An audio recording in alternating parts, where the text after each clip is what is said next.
इस क्वेश्चन में आप देखिए कि एक सर्किट है आरसी सर्किट। इसके अंदर हमें आर और एक्सी बराबर दिए हुए हैं इनिशियली। अब इसके अंदर जो इस सिचुएशन में पीक करंट है वो है आई नॉट।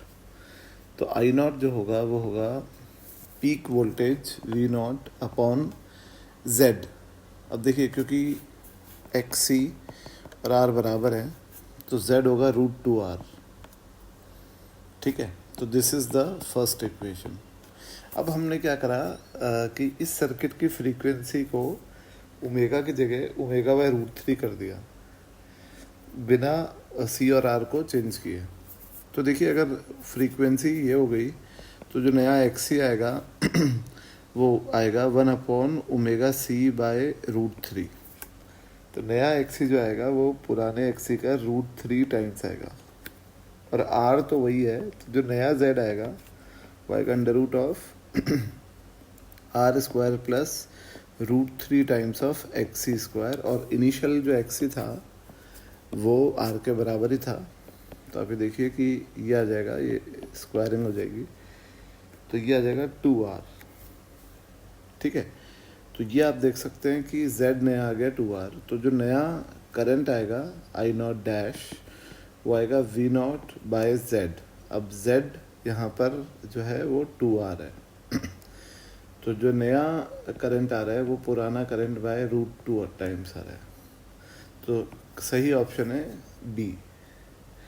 अब हम चलते हैं नेक्स्ट क्वेश्चन पे। इस क्वेश्चन में आप देखिए कि हमें दिया है कि लेट सपोज कि अर्थ एक यूनिफॉर्म कंडक्टिंग स्फीयर है जिसकी चार्ज डेंसिटी जो है वो सिग्मा है। ये हमें दिया हुआ है। अब यहाँ पे अर्थ अपनी एक्सिस पे घूम रही है, ये इसमें हमें पता है। और अर्थ की जो एक्सिस ऑफ रोटेशन है, जैसे अर्थ का एंगुलर वेलोसिटी अगर मैं बोलूँ तो ओमेगा है। तो अर्थ अपने एक्सिस पे घूम रही है और सन की मैग्नेटिक फील्ड इस तरीके से है बी। तो अब हमें बताना है कि जो ये पोल है और जो इक्वेटर है उसके बीच में ईएमएफ कितना बनेगा। अब देखिए ये एक सिंपल बात है कि जो ये पोल है और ये वाला जो पॉइंट है अर्थ का सेंटर, इसमें ईएमएफ ज़ीरो होगा क्योंकि अगर आप इसको कनेक्ट करेंगे इन दोनों का आपस के अंदर इस तरीके से तो ये जो है ये लेंथ ये मैग्नेटिक फील्ड के पैरेलल ही है। अब अगर ये लेंथ मैग्नेटिक फील्ड के पैरेलल है तो इसका मतलब है कि इन दोनों पॉइंट्स में कोई पोटेंशियल डिफरेंस डेवलप नहीं होगा। ठीक है, तो इसका मतलब ये पॉइंट का और ये पॉइंट का पोटेंशियल सेम है। और अगर हमें इसके और इसके बीच का निकालना है तो ये और ये सेम होगा, which means if this is A and this is B, तो हम बोल सकते हैं कि VA-VC जो है वो ज़ीरो है, VA-VC बराबर है। तो VA-VB वही होगा जो VC-VB होगा। और अगर आप C और B के बीच का निकालेंगे तो एक रॉड रख दें जिसकी लेंथ हो जाएगी अर्थ का रेडियस और ईएमएफ हो जाएगा ½BωR², जहाँ पे B ये मैग्नेटिक फील्ड है। तो जो करेक्ट आंसर आएगा वो आएगा A। अब हम चलते हैं नेक्स्ट क्वेश्चन पे। इस क्वेश्चन में आप देखिए कि एक ये सर्किट है और इंडक्टर ये रेजिस्टेंस। हमें ये गिवन है कि जब ये VA-VB 8 वोल्ट है तब इस सर्किट में फ्लो होने वाला करंट 2 एम्पेयर है और करंट का रेट ऑफ इंक्रीमेंट है 1 एम्पेयर पर सेकेंड। तो आप अगर एक जनरल इक्वेशन बनाएंगे कि VA, यहाँ से आप KVL लगा रहे हैं यहाँ तक, तो VA -LdI/dt ये मानते हुए कि करंट बढ़ रहा है। और देखिए अगर करंट बढ़ रहा है तो यहाँ पे जो इंडक्टर पे पोलैरिटी बनेगी वो प्लस बनेगी या माइनस बनेगी। ठीक है, तो VA -LdI/dt -IR बराबर VB। तो VA -VB हो जाएगा LdI/dt प्लस IR। अब फर्स्ट इक्वेशन में VA-VB है 8 और L जो है वो हमें निकालना है और dI/dt है 1। और करंट है 2 और आर है अननोन, तो दिस इज फर्स्ट इक्वेशन। और सेकंड इक्वेशन में V A minus V B है 8 और ये बराबर है एल, और क्योंकि करंट अब सेकंड इक्वेशन में कम हो रहा है तो एक नेगेटिव साइन भी आएगा -1, और प्लस करंट जो फ्लो हो रहा है वो 2 ही है तो ये 2R आएगा, ये इक्वेशन नंबर 2। तो 2R minus L is equal to 8, equation 2। तो 1 और 2 को अगर आप ऐड कर देंगे तो 4R बराबर आएगा, ये देखिए दूसरे केस में ये है 4, तो 1 और 2 को आप ऐड कर देंगे तो 4R आएगा 12 और R आ जाएगा 3। और अगर आप R की वैल्यू इस इक्वेशन में रख देंगे तो L जो है आपको दिखेगा कि ये 2 आएगा। तो L की वैल्यू 2 हेनरी है और R की वैल्यू 3 ओम है, तो करेक्ट ऑप्शन है A। अब हम चलते हैं आगे नेक्स्ट क्वेश्चन पे। इस क्वेश्चन में आप देखिए कि एक कंडक्टिंग डिस्क है जिसको क्लॉकवाइज घुमा रहे हैं और एक कांस्टेंट मैग्नेटिक फील्ड में रखी है, और यहाँ पे हमसे पूछा है कि with what angular speed we should rotate this disc so that no electric field is developed. तो एक बड़ी सिंपल सी बात मैं आपसे करता हूँ, इसको आपको माइक्रोस्कोपिकली सोचना पड़ेगा। देखिए यहाँ पे एक छोटा सा एलिमेंट मानते हैं, एक छोटी सी विड्थ मानते हैं dx, और ये दूरी x। मान लीजिए यहाँ पर कोई इलेक्ट्रॉन है ना, ये इलेक्ट्रॉन है, तो इस इलेक्ट्रॉन पे एक तो बाहर की तरफ mr ओमेगा स्क्वायर लग रहा होगा, मानते हैं mx ओमेगा स्क्वायर।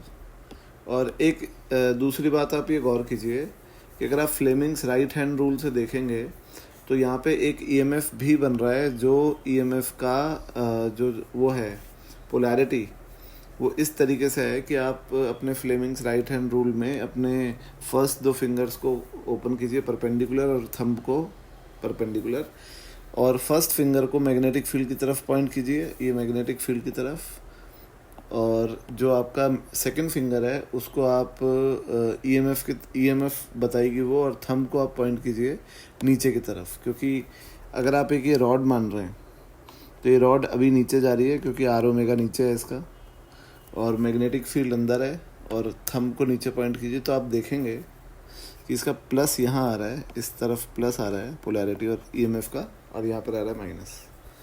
तो इलेक्ट्रिक फील्ड जो है वो इस तरफ डेवलप होगी, अगर होगी तो वो जो इलेक्ट्रिक फील्ड है उसके वजह से इस इलेक्ट्रॉन पे पीछे फोर्स लगेगी Fe। अब देखिए अगर ये इलेक्ट्रॉन पे नेट फोर्स 0 हो जाए तो ये सेपरेट नहीं होगा, ये कहीं भी नहीं जाएगा। If Fe is equal to mx omega square, तो ये कहीं नहीं जाएगा। तो अगर ये कहीं नहीं जाएगा इलेक्ट्रॉन तो इलेक्ट्रिक फील्ड कोई डेवलप नहीं होगी। अब मैं आपको कहता हूँ कि ये गौर कीजिए कि जो ये इलेक्ट्रिक फोर्स होगी ये कितनी होगी। तो अगर आप इस छोटे से लेंथ में ईएमएफ देखेंगे, ये ईएमएफ लिख रहा हूँ, तो होगा BLV। तो B मैग्नेटिक फील्ड है और इसकी वेलोसिटी है x ओमेगा और इसका लेंथ है dx। ओके, तो यहाँ पर एक ईएमएफ बना है जो कि है, या अगर मैं मानूँ कि ये ईएमएफ बन गया BLV। ठीक है, अब आप दूसरी चीज़ पे गौर कीजिए कि जो ये ईएमएफ है, और अगर मैं बात करूँ आपसे इलेक्ट्रिक फील्ड की, तो इलेक्ट्रिक फील्ड होता है ईएमएफ अपॉन ये जो लेंथ है, ये जो विड्थ है जिसमें बन रही है dx, तो हो जाएगा bx ओमेगा। और अगर मैं फोर्स की बात करूँ, इलेक्ट्रिक फोर्स, तो इलेक्ट्रिक फोर्स होगा इसमें x, जो ये विड्थ है, आप ये देखिए कि इलेक्ट्रिक फोर्स होगा E टाइम्स ऑफ E। तो इलेक्ट्रिक फोर्स हो गया E times of electric field which is bx omega, और ये इलेक्ट्रिक फोर्स बैलेंस हो जाएगा mx ओमेगा स्क्वायर से। तो देखिए एक ओमेगा से ओमेगा, एक x से x, तो ओमेगा आ गया b omega in fact EB by m। तो इतने ओमेगा से घुमाएंगे तो इसमें कोई इलेक्ट्रिक फील्ड जनरेट नहीं होगी, तो करेक्ट आंसर है बी। अब हम चलते हैं नेक्स्ट क्वेश्चन पे। इस क्वेश्चन में गौर कीजिए कि एक इंडक्टर है जिसका इंडक्टेंस इतना है, एक कैपेसिटर है जिसका कैपेसिटेंस इतना है, और एक रेजिस्टेंस है जिसका रेजिस्टेंस इतना है, और हमने इन तीनों को सीरीज़ में एक वोल्टेज सोर्स से लगा दिया, जो ये V बराबर 10 cos 100 पाई टी है।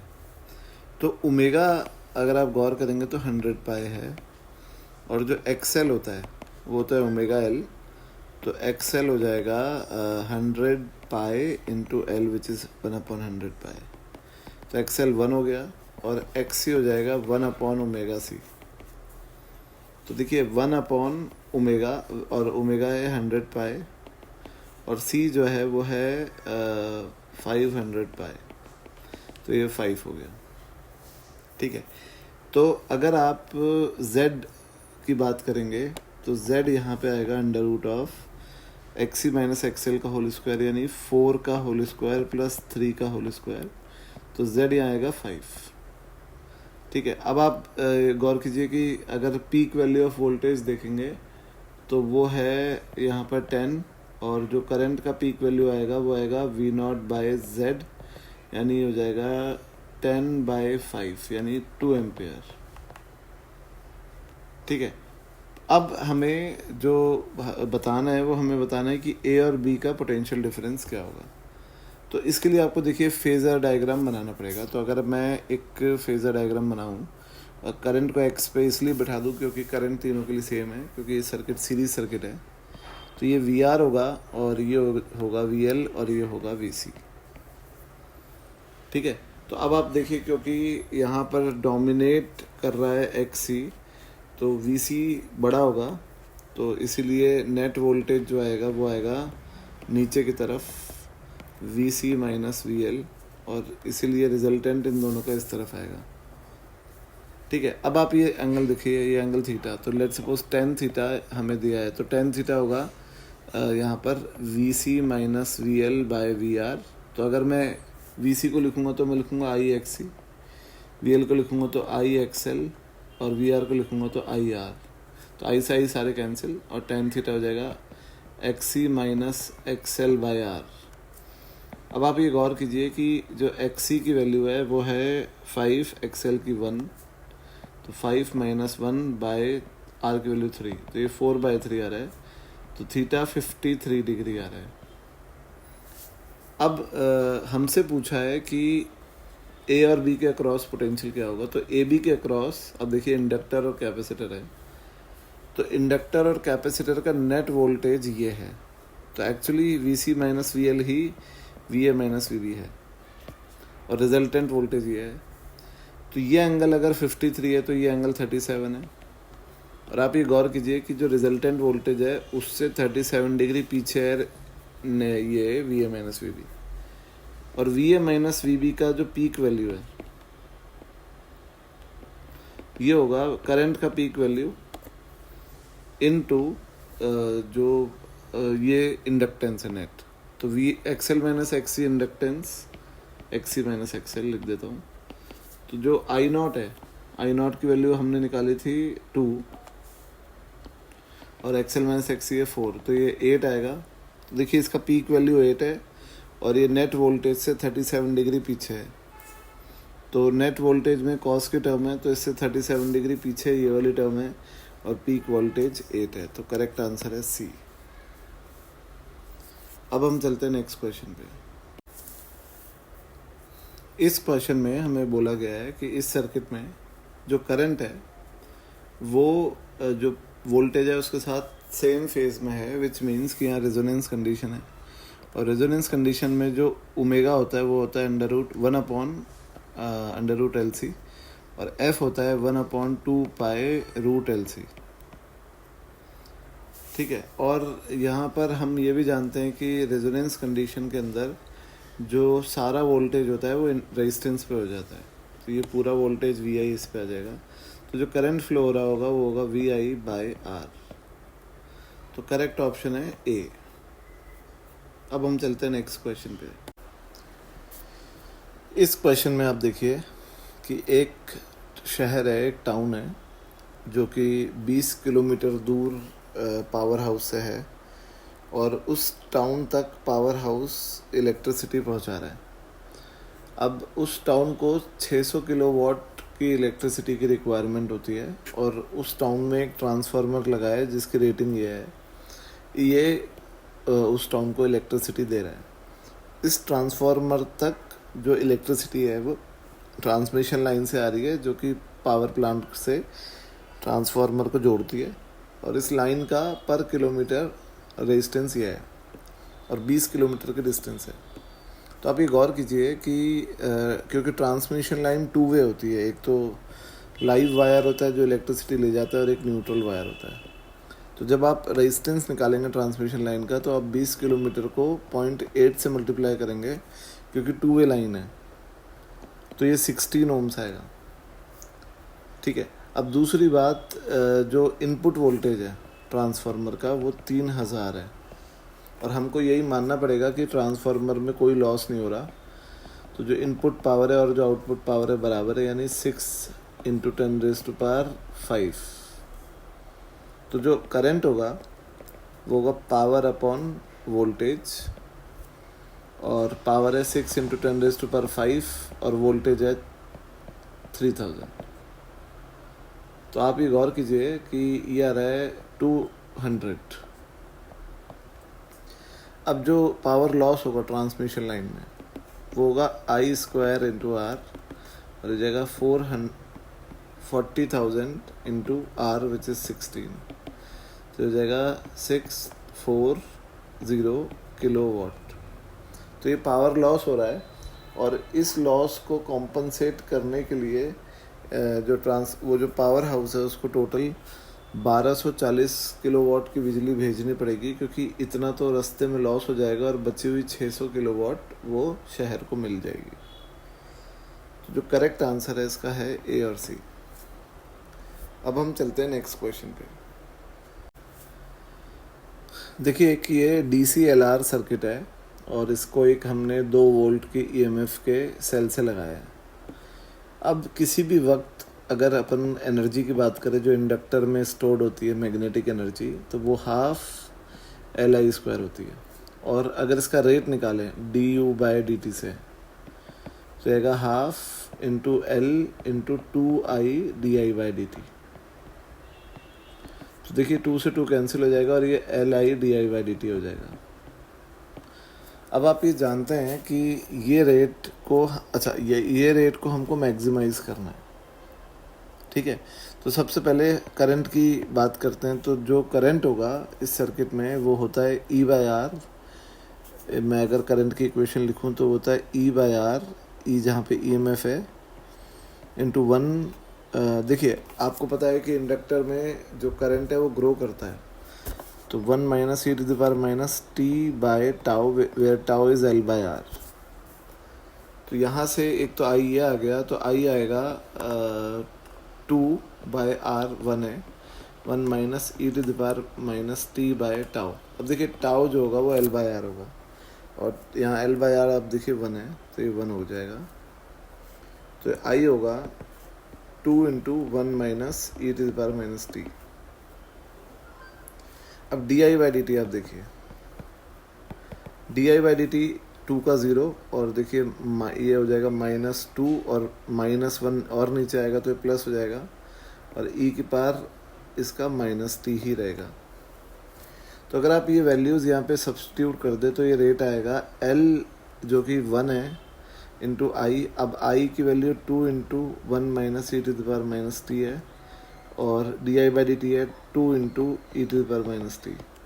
तो R हो जाएगा 4 × e⁻t - e⁻2t।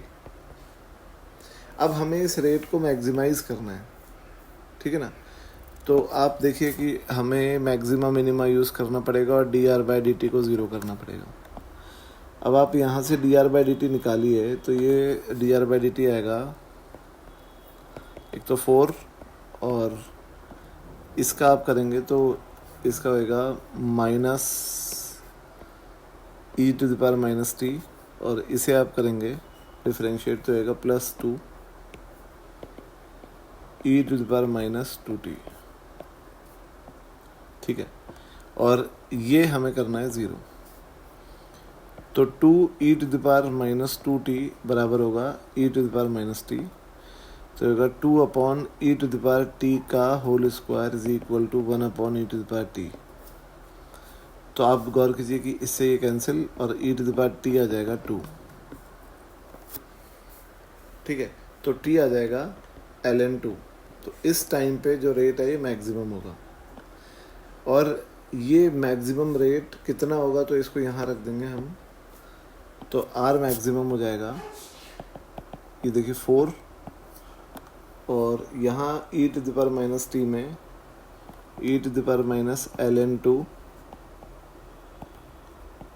और यहाँ देखिए कि e to the power minus ln4। अब ये मैंने क्या किया, ये मैं जो 2 है उसको अंदर पावर में ले गया। तो आप जानते हैं कि ये जो चीज़ है ये हो जाएगी 4, और ये हो जाएगा 1/2 माइनस 1/4। तो देखिए ये आएगा 1। तो जो maximum rate at which energy is stored in magnetic field is 1, और इस इंस्टेंट पे जो करंट होगा, तो देखिए करंट की इक्वेशन ये रही है आपके सामने। अब अगर आप यहाँ पर t की जगह ln2 रख देंगे तो ये 1/2 आएगा, और 1 माइनस 1/2 हो जाएगा 1/2, और 2 से 2 कैंसिल, करंट आएगा 1 एम्पेयर। तो इस क्वेश्चन के करेक्ट ऑप्शंस हैं ए और सी। अब हम चलते हैं नेक्स्ट क्वेश्चन पे। इस क्वेश्चन में आप देखिए कि दो अलग अलग कॉइल्स हैं जिनका L अलग अलग है, और दोनों कॉइल्स में सेपरेटली करंट को कांस्टेंट रेट से बढ़ाया जा रहा है, और दोनों कॉइल्स में करंट का रेट ऑफ चेंज सेम है। अब हमें बताना है कि अच्छा, इसमें एक और चीज़ गिवन है कि उस इंस्टेंट पे पावर जो दोनों कॉइल को दी जा रही है वो भी सेम है। तो देखिए पावर होती है ईएमएफ इनटू करंट। ईएमएफ होता है L/di/dt, ठीक है। तो पावर अगर सेम है तो आप ये देखिए कि L1/di/dt इंटू I1 बराबर L2/di/dt इंटू I2, क्योंकि यहाँ पर गौर करने वाली बात यह है कि di/dt सेम है। तो L1 है 8 I1 और L2 है 2 I2। तो यहाँ से आप देखिए I1 अपॉन I2 जो आएगा वो आएगा 1/4। तो एक तो ये ऑप्शन करेक्ट हो गया, और दूसरा जो ईएमएफ की बात करूँ अगर मैं, तो जो ईएमएफ होते हैं E1 अपॉन E2 यानी वोल्टेज या V2 अपॉन V1 पूछा गया है इसमें, तो हम V2 अपॉन V1 ही निकालते हैं। तो वो होगा L2/di/dt अपॉन L1/di/dt। तो ये तो कैंसिल हो गया, और ये हो गया L2/L1, और L2/L1 जो आएगा ये आएगा 1/4। तो ऑप्शन डी भी करेक्ट हो गया। और जो तीसरी चीज़ है वर्क, ये एनर्जी स्टोर्ड, तो वो होता है ½ Li²। तो U1/U2 बराबर हो जाएगा L1I1² अब देखिए L1/L2 जो है वो 4 है, और I1/I2 1/4 है, और उसका स्क्वायर है, तो 1/4 बचेगा। तो फर्स्ट ऑप्शन करेक्ट है, और सी ऑप्शन भी करेक्ट हो गया क्योंकि हमने उल्टा निकाला है। तो इसके करेक्ट ऑप्शंस हैं ए, सी और डी। अब हम चलते हैं नेक्स्ट क्वेश्चन पे। इस क्वेश्चन में सिचुएशन ये है कि एक रेजिस्टेंस है आर, और ये पैरेलल रेल्स हैं, और इस पर एक रॉड रखी है जिसको हमने v वेलोसिटी से प्रोजेक्ट करके छोड़ दिया है। मैग्नेटिक फील्ड इस प्लेन के अंदर है, और हमें बताना है कि अगर रॉड को हमने v वेलोसिटी देके छोड़ दिया और फाइनली रॉड रुक जाएगी तो कौन सा ऑप्शन करेक्ट है। तो ए ऑप्शन है कि जो total work done by magnetic field is negative. देखिए ये तो गलत है, क्योंकि मैग्नेटिक फील्ड का वर्क डन तो हमेशा ज़ीरो होता है। तो बी भी गलत है, और सी बिल्कुल सही है। ये आपको सोचने की ज़रूरत ही नहीं होती, मैग्नेटिक फील्ड का वर्क डन हमेशा ज़ीरो होता है, क्योंकि एफ हमेशा वी के परपेंडिकुलर होता है। और loss in kinetic energy of conducting rod is equal to the heat generated between R. तो देखिए ये बिल्कुल करेक्ट है कि इसमें जो भी काइनेटिक एनर्जी का लॉस हुआ है वो यहाँ पर हीट में डेवलप हो गया होगा। तो सही ऑप्शंस हैं सी और डी। अब हम चलते हैं नेक्स्ट क्वेश्चन पे। इस क्वेश्चन में देखिए कि कंडक्टिंग लूप है, वो अपने डायमीटर के अलोंग घूम रहा है इस तरीके से, और मैग्नेटिक फील्ड इसके डायमीटर के परपेंडिकुलर है, लेट्स सपोज ऐसे। तो आप ये देखिए कि जो ईएमएफ होता है, या अगर मैं फ्लक्स की बात करूँ तो होता है एन बी ए फ्लक्स, एन बी ए कॉस ओमेगा टी, और ईएमएफ होता है एन बी ए ओमेगा साइन ओमेगा टी। तो देखिए आप गौर कीजिए कि ये कॉस का फंक्शन है, साइन का फंक्शन है, तो एक जब मैक्सिमम होगा तो दूसरा उस वक्त पे ज़ीरो होगा। तो एक तो ऑप्शन ए करेक्ट है कि EMF will be maximum at the moment when flux is zero. Option B correct है कि EMF will be zero when flux is maximum. Option C है कि EMF will be maximum at the moment when the plane of the loop is parallel to the magnetic field. देखिए जब plane of the loop जो है वो magnetic field के parallel है तो फ्लक्स ज़ीरो है, और इसीलिए इसी वक्त जो ईएमएफ होगा मैक्सिमम होगा, तो ये सही है। और phase difference between flux and EMF is π/2, तो ये भी सही है। तो इसके करेक्ट आंसर्स हैं ए बी सी डी। अब हम चलते हैं नेक्स्ट क्वेश्चन पे। इस क्वेश्चन में आप देखिए कि एक सर्किट है, ये पैरेलल रेल्स हैं और ये मैग्नेटिक फील्ड प्लेन के अंदर है, ये रेजिस्टेंस कनेक्टेड है, और ये एक रॉड है जो v0 वेलोसिटी से मूव कर रही है। इस रॉड की लेंथ है l, और हमें बताना है कि करेक्ट ऑप्शंस कौन से हैं। तो the thermal power dissipated in the resistor is equal to the rate of work done by the external person. ये बिल्कुल सही है कि जो हीट लॉस यहाँ पर हो रही होगी वो उतनी होगी जितना वो जो एक्सटर्नल फोर्स है वर्क डन कर रहा है। अब सेकेंड ऑप्शन है कि if you apply if external force is doubled then that remaining part of work done will be used in increasing the velocity of the rod.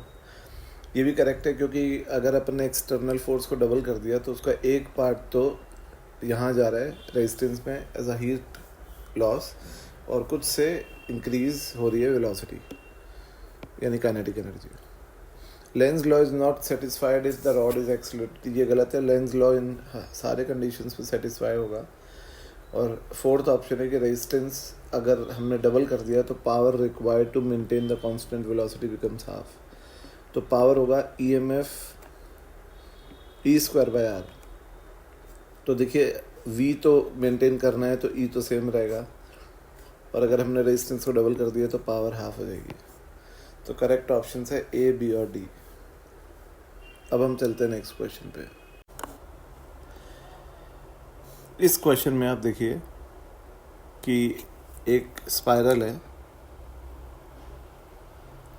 और ये जो स्पाइरल है इसका आउटर रेडियस है A और inner radius है 0। इसमें हमने एक छोटी सी एलिमेंट माना, और ये स्पाइरल एक मैग्नेटिक फील्ड में रखा है जो वेरिएबल है, तो हमें EMF निकालना है। तो हम एक एलिमेंट मानते हैं, एक रिंग मानते हैं जिसका रेडियस x है और विड्थ है dx। तो हम देखते हैं कि A इसकी अगर टोटल सेंटर से विड्थ नापूं तो A विड्थ में n नंबर ऑफ टर्न्स हैं, और 1 विड्थ में होंगे n/a, तो इसके dx विड्थ में होंगे, मैं इसको dn मान लेता हूँ, तो dn होगा n/a इंटू dx। ठीक है, तो ये हो जाएंगे इसके नंबर ऑफ टर्न्स। अब अगर मैं बात करूँ फ्लक्स की, तो इसका जो फ्लक्स होगा वो होगा NBA यानी n/dn इंटू b इंटू इसका एरिया होगा πx²। तो फ्लक्स हो जाएगा n/a into dx into b which is b0 sine omega t into πx²। ठीक है, तो अभी के लिए हम b को कांस्टेंट मानते हैं और b को हम b ही लिख देते हैं। ठीक है ना। और फ्लक्स, ये तो एलिमेंटल फ्लक्स है, तो टोटल फ्लक्स जो होगा वो होगा b0 sine omega t into pi into n/a बाहर, और उधर integration of x² dx which is x³ 3, और लिमिट लगेगी 0 से a x की। तो फाई आ गया b0 पाई n और ऊपर a²/3 और साइन ओमेगा t। अब जो EMF होगा वो होगा d phi/dt। अगर मैग्नीट्यूड की बात करूँ तो हो जाएगा B naught pi n a square by 3 और यहाँ आ जाएगा ओमेगा कॉस ओमेगा टी। ठीक है, तो उसका एम्पलीट्यूड की बात करें तो वो ये होगा। तो अगर आप ये कंपेयर करेंगे इससे तो देखिए बी नॉट पाई पाई है ए स्क्वायर एन और ओमेगा और नीचे एक्स है तो एक्स यहाँ पर आएगा 3। तो जो एक्स की करेक्ट वैल्यू है वो है 3। अब हम चलते हैं आगे नेक्स्ट क्वेश्चन पे। इस क्वेश्चन में आप देखिए ये एक सर्किट है और हमें इस सर्किट में जो एवरेज पावर सेल दे रहा है उसका हाफ निकालना है। तो देखिए इसमें आपको सबसे पहले क्या करना होता है कि इसको एक Z1 मानना होता है और इसको एक Z2 मानना होता है। अब आप देखिए कि Z1 5 है और Z2 आप देखेंगे कि 10 है और मान लिया कि ऊपर से करंट जा रहा है I1 और नीचे से जा रहा है I2। तो अब आप अगर खाली ऊपर वाले का फेज़र बनाएंगे तो ऊपर वाले में कुछ इस तरीके से फेज़र बनेगा कि ये करंट हो जाएगा I1, ये हो जाएगा VR और जो XC है VC है वो नीचे आएगा, ये VC हो जाएगा। ठीक है, तो VC की वैल्यू अगर आप देखेंगे आप ये भी गौर कीजिए कि अगर नेट वोल्टेज की बात करूँ और ये एंगल की बात करूँ थीटा या इसको बोल दूँ अल्फ़ा, तो tan अल्फ़ा होगा यहाँ पर XC बाय R और यहाँ पे XC बाय R हो जाएगा 4/3। तो अल्फ़ा ये आपको दिखेगा 53 डिग्री। अगर आप इसका फेज़र डायग्राम बनाएंगे तो ये I2 होगा, VL ऊपर होगा, VR इधर होगा और जो ये नेट होगा V एंगल बीटा, तो tan बीटा होगा XL बाय R। XL की वैल्यू 8 है तो tan बीटा आएगा 8/6 यानी 4/3। तो ये भी आप फिर देखिए 53 डिग्री आ रहा है। पर सिचुएशन ये है कि इस केस में नेट वोल्टेज करंट से पीछे और इसमें नेट वोल्टेज करंट से आगे। अगर हम इसका कंबाइंड फेज़र बनाएंगे तो करंट आई हो गया और इनफैक्ट कंबाइंड फेज़र में क्योंकि पैरेलल सर्किट है, Z1 Z2 पैरेलल है, तो वोल्टेज को आप रेफरेंस मानिए और ऊपर से जो करंट जा रहा है I1 वो जो है नेट वोल्टेज से आगे है 53 डिग्री। तो इसको मैंने आगे बना लिया 53 और जो नीचे से करंट जा रहा है वो पीछे है 53। अब देखिए I1 की वैल्यू जो है वो कितनी आएगी। I1 की वैल्यू आएगी V 10 है, V/Z इक्विवेलेंट, तो इसका Z इक्विवेलेंट आएगा 5, तो 10/5 यानी 2 और I2 की वैल्यू आएगी 10/10 यानी 1। तो अब आप ये देखिए कि एक करंट तो आ गया है 1 एम्पेयर और एक करंट आ गया है 2 एम्पेयर और ये दोनों RMS वैल्यू ही हैं और VRMS है 10 वोल्ट्स। ठीक है, phi 1 है 53 और phi 2 यहाँ पे भी 53। तो अगर आप अब इस सर्किट की पावर एवरेज पावर देखेंगे तो वो होगा VRMS जो कि 10 है, IRMS जो कि 1 है और cos 53। और इस सर्किट की एवरेज पावर देखेंगे तो VRMS 10, IRMS 2, cos 53। तो ये P1 आप देखिए कि 10 इंटू cos 53 होगा 3/5 और P2 होगा 10 इंटू 2 इंटू 3/5। तो ये जो चीज़ है ये 6 आ जाएगा और ये जो चीज़ है ये 12 आएगा। तो जो टोटल पावर आएगी वो आएगी 18 वॉट्स। और अगर मैं जो इसने पूछा है एवरेज पावर का हाफ, तो P जो पूछा है वो होगा 18/2 जो कि है 9। तो इसका करेक्ट आंसर है 9। अब हम चलते हैं नेक्स्ट क्वेश्चन पे। इस क्वेश्चन में आप देखिए कि हमें ये 100 टूथ वोल्टेज दिया हुआ है और इसका हमें बताना है कि जो RMS वैल्यू है वो क्या होगा। तो देखिए आप इसका इक्वेशन अगर देखें तो सबसे पहले v जो होगा वो होगा स्ट्रेट लाइन है, ऊपर जा रही है, तो आप इसका स्लोप देखिए, तो इसका स्लोप है ये v0 अपॉन ये t/2, तो स्लोप है 2v0/t इंटू t, और जो y इंटरसेप्ट है वो है -v0। तो ये जो वोल्टेज की इक्वेशन बनी है ये इस साइकिल की इस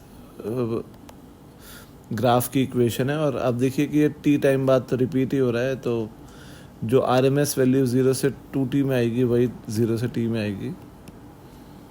तो RMS वैल्यू निकालने के लिए हम प्रोसेस जानते हैं कि VRMS निकालने के लिए पहले स्क्वायर करना होता है, फिर मीन लगाना होता है और फिर रूट करना होता है।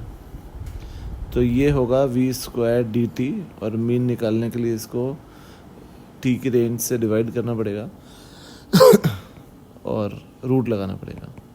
तो सबसे पहले v² अगर मैं करूँ तो ये 4v0² into t² plus v0² minus 2 into 2 4 v0² t/t ठीक है, इंटू dt, और इंटीग्रेशन लिमिट 0 से t डिवाइडेड बाय t। तो यहाँ पे जो अंदर वाली टर्म है उसकी बात करूँ तो 4v0² और उधर आएगा t³ 3, और लिमिट हमने लगाई दी है इसमें 0 से t, प्लस v0² t, और यहाँ पे आ जाएगा minus 4v0² t into t²/2, ठीक है, और डिवाइडेड बाय t है। तो अब गौर कीजिए कि ये t हो गया, और देखिए ये होगा 4/3 और ये होगा 4/2 यानी 2, और ये हो गया 2 -2 और ये हो गया 1।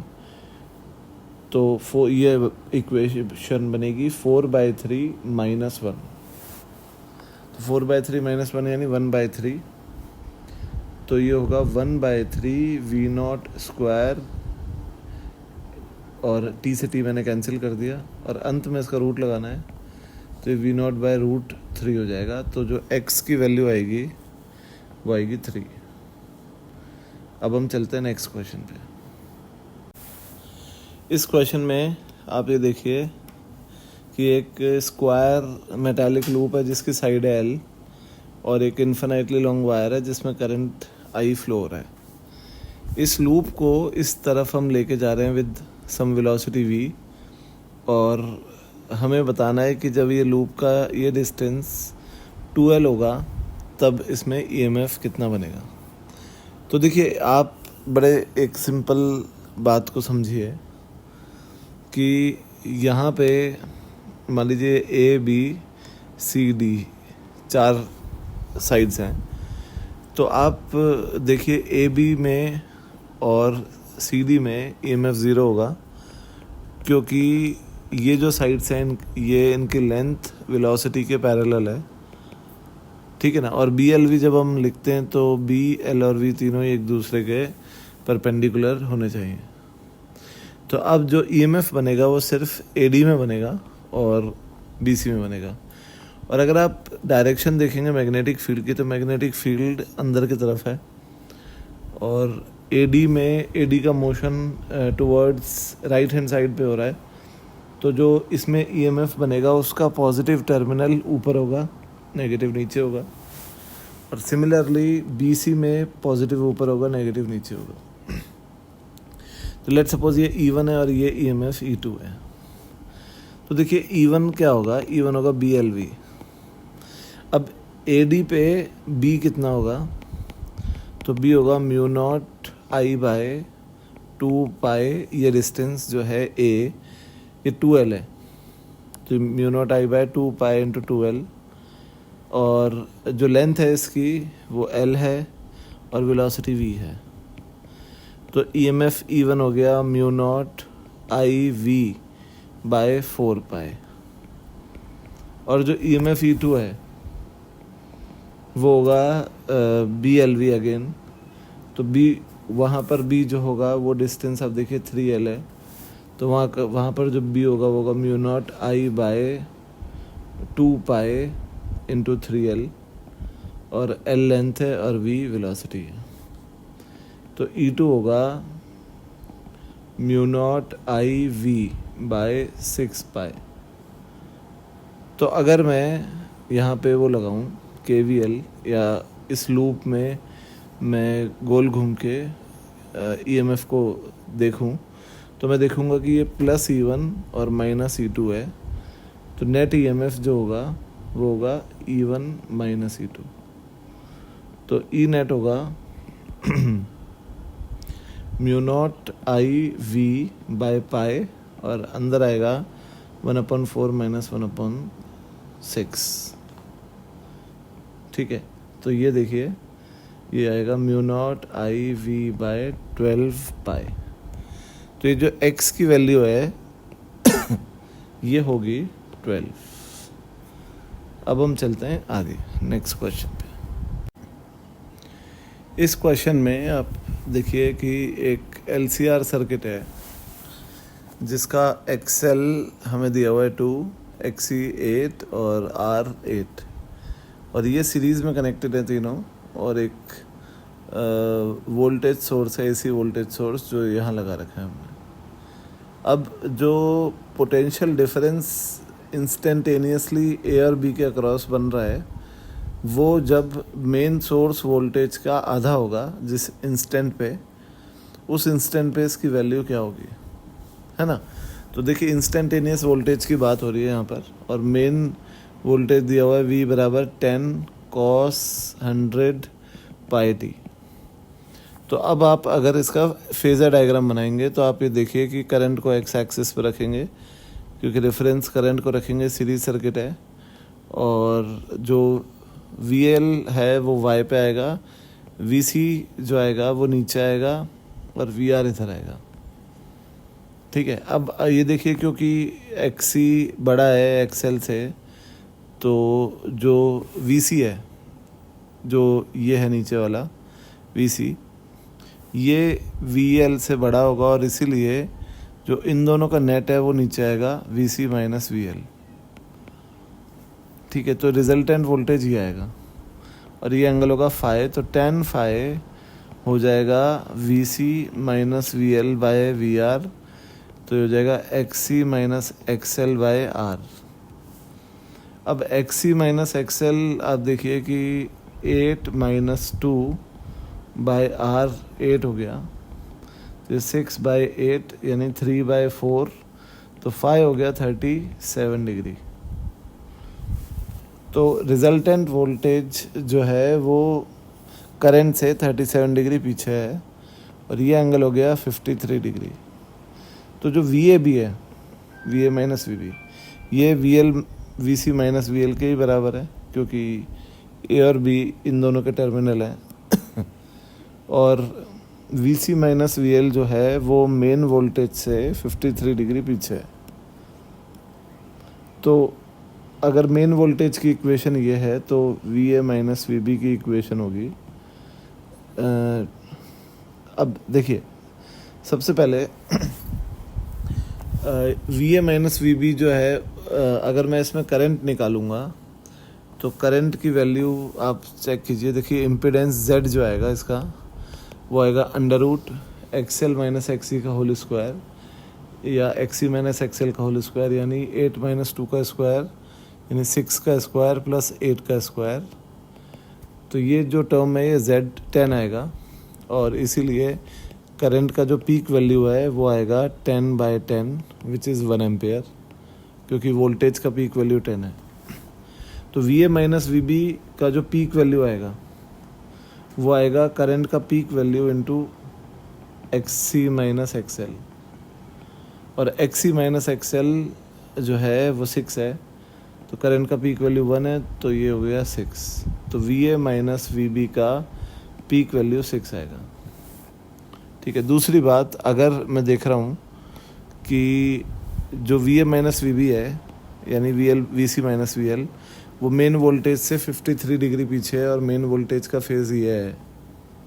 तो जो VA माइनस VB होगा वो होगा, उसका पीक वैल्यू है 6, तो होगा 6 cos 100 पाई t माइनस 53 डिग्री। ठीक है, और ये वोल्टेज जब आउटपुट वोल्टेज का आधा होगा, तो आधा यानी 1/2 यानी 5 cos 100 पाई t। तो आप ये चीज़ पे गौर कीजिए कि ये 6 cos A cos B का फार्मूला लगा रहा हूँ मैं इसमें। तो cos A और cos B cos 53 जो होता है वो 3/5 होता है, और plus sin A sin B sin A और sin 53 होता है 4/5। तो 5 cos 100 पाई t। ठीक है, तो ये देखिए आप, ये हो जाएगा 18/5 cos 100 पाई t प्लस 24/5 sin 100 पाई t बराबर 5 cos 100 पाई t। ठीक है, तो इसको उधर ले गया तो ये 24/5 sin 100 पाई t जो हो जाएगा वो उधर जाके हो जाएगा 7/5 cos 100 पाई t। तो ये 5 से 5 कैंसिल और tan 100 पाई t आ जाएगा 7/24। अब ये जो है हमारा फेज़ आ गया कि इस वक्त पे ऐसा होगा कि ये जो VA माइनस VB होगा ये मेन आउटपुट वोल्टेज का हाफ होगा। अब हमें इसकी वैल्यू निकालनी है, तो आप देखिए, गौर कीजिए कि अगर tan 100 पाई t ये है, तो जो वैल्यू sin 100 पाई t की होगी वो आप निकाल सकते हैं, वो बना के ट्राइंगल बना के। तो ये हो जाएगा आपका 7/√24 का स्क्वायर माइनस 7 का स्क्वायर। इसको हम देख लेंगे अभी। और cos 100 पाई t की जो वैल्यू आएगी वो आएगी 24/√7 का स्क्वायर प्लस 24 का स्क्वायर। तो ये 7/25 हो जाएगा और ये हो जाएगा 24/25। अब हमें इसकी वैल्यू निकालनी है VA माइनस VB की। तो यहाँ पे VA माइनस VB को मैं एक बार फिर लिख लेता हूँ, और वो ये होगा, तो वो होगा 6 इंटू, यहाँ पे आप देखिए ये हो जाएगा 3/5 इंटू cos 100 पाई t जो कि है 24/25। तो यह 24/25 प्लस, अगर मैं बात करूं यहाँ पे, तो ये 100 sin 100 पाई t की वैल्यू कितनी है 7/25 इंटू 4/5। तो हो जाएगा 7/25 इंटू 4/5। ठीक है, तो आप ये देखिए कि ये जो है ये आएगा 18 इंटू 24 डिवाइडेड बाय 125, और ये हो जाएगा 24 इंटू 7 डिवाइडेड बाय 125। तो ये देखिए आप 18, ये हो जाएगा 432/125 प्लस ये हो जाएगा 168/125। तो अगर आप इनको ऐड करेंगे तो ये 600/125 होगा, और अगर इसे आप डिवाइड करेंगे तो ये 5 और ये 24। तो ये जो वैल्यू आएगी VA माइनस VB की, ये आएगी 24/5 और ये होता है 4.8। तो अगर हम इसे x इंटू 10⁻⁻1 से कंपेयर करें तो x 48 आएगा। तो इसका करेक्ट आंसर है 48। अब हम चलते हैं नेक्स्ट क्वेश्चन पे। इस क्वेश्चन में आप देखिए कि एक ये इन्फिनिटली लॉन्ग वायर है जिसमें करंट फ्लो हो रहा है और इसके पास एक स्क्वायर फ्रेम है जो जिसकी साइड है ए। अब ये फ्रेम इनिशियली यहाँ पर था और फाइनली इसे फ्लिप करके यहाँ ले आए। फ्लिपिंग मतलब ये इस एक्सिस पे घूम सकता है, तो इसे घुमा के यहाँ ले आए। तो हमें बताना है कि टोटल कितना चार्ज इससे फ्लो हुआ।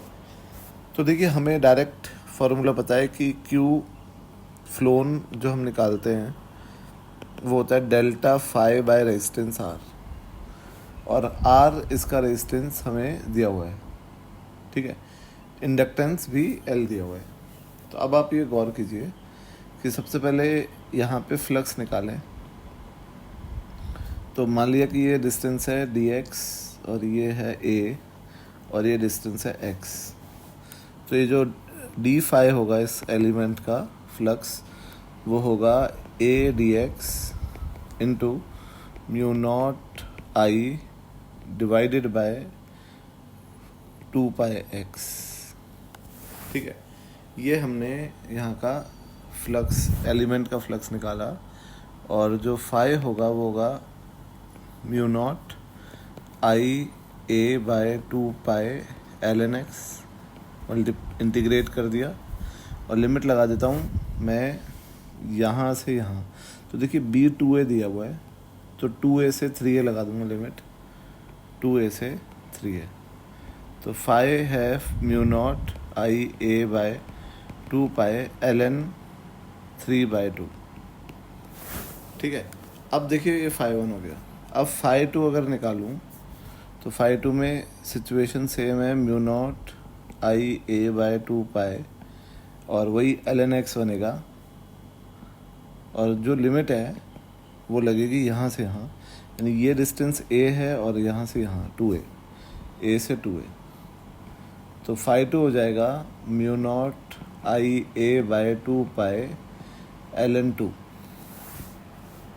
अब आप ये गौर कीजिए कि अगर हम ये मान रहे हैं कि इस पोजीशन में इसका जो मैग्नेटिक मोमेंट है वो प्लेन के अंदर है और मैग्नेटिक फील्ड भी अंदर है ऑब्वियसली, तो दोनों के बीच का एंगल 0 डिग्री है और इसलिए फ्लक्स पॉजिटिव आएगा। और जब फ्लिप कर देंगे तो m बाहर आ जाएगा और मैग्नेटिक फील्ड तो अंदर ही है, तो एंगल 180 हो जाएगा, तो फ्लक्स नेगेटिव हो जाएगा। तो जब आप चेंज निकालोगे तो पॉजिटिव फ्लक्स में से आप नेगेटिव फ्लक्स को जब माइनस करोगे तो वो एक माइनस तो फार्मूले का और एक जो ऑलरेडी नेगेटिव फ्लक्स है तो वो प्लस होएगा। तो जो टोटल फ्लक्स आएगा delta phi change in flux वो magnitude of phi 1 plus magnitude of phi 2 आएगा। तो डेल्टा फाई आ जाएगा mu naught I A by 2 pi. अब जब आप इसे ऐड करेंगे तो आपको पता है कि एल एन 3/2 इंटू 2 हो जाएगा। तो डेल्टा फाई आ जाएगा mu naught I A by 2 पाई और एल एन 3। और अगर आप क्यू फ्लोन निकाल रहे हैं तो आप आर से और डिवाइड कर दीजिए, तो 2 पाई आर आ जाएगा एल एन 3। तो इस इक्वेशन में जो x की वैल्यू है वो आ जाएगी 3। Thank you.